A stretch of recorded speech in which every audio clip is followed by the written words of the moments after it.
อยากพาใจสาวสีเสียงใหม่ออกมาเหมือนดังหัวใจให้พาก้าวหาว่ามีหักใหม่น้องเองบอกเคยตัวตุ้มหลอกใครอุ้ยอย่ามาใส่ไฟไอ้บ่าวสีไข่หลอกง่ายหูเบาถ้าอยากพาใจสาวสีเสียงใหม่เบิ่งแท้สีห้องหัวใจพร้อมเพงให้แท้ที่หัวใจหนาวบอกเคยจะคิดไกลสีให้ไพ่แบเศร้า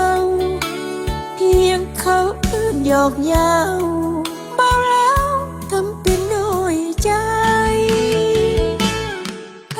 แล้วตัวตัดพ่อแล้วก็กลับหันทั้งที่เป็นวันสงกรานต์ที่สีเสียงใหม่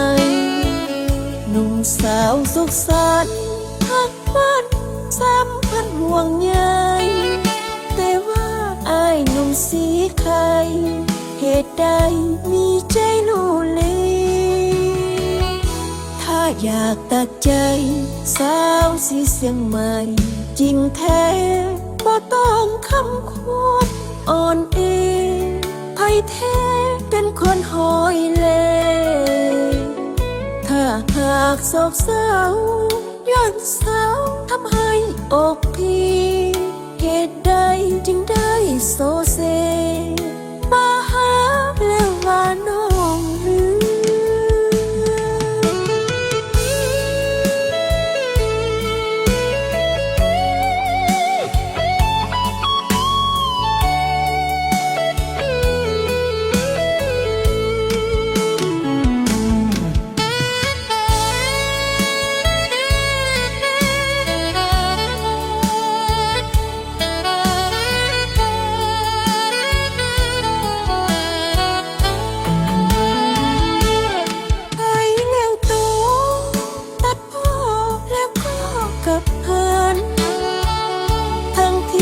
เป็นวัน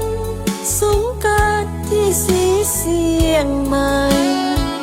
หนุ่มสาวสุขสันต์ทักวันสัมพันธ์ห่วงใยแต่ว่าอายหนุ่มสีไข่เหตุใดมีใจลูเลถ้าอยากตัดใจสาวสีเสียงใหม่จริงแท้ก็ต้องคำควรอ่อนเอไพ่แท้เป็นคนหอยเลถ้าหากโศกเศร้าย้อนเศร้าทำให้อกพี่เหตุใดจึงได้โซเซ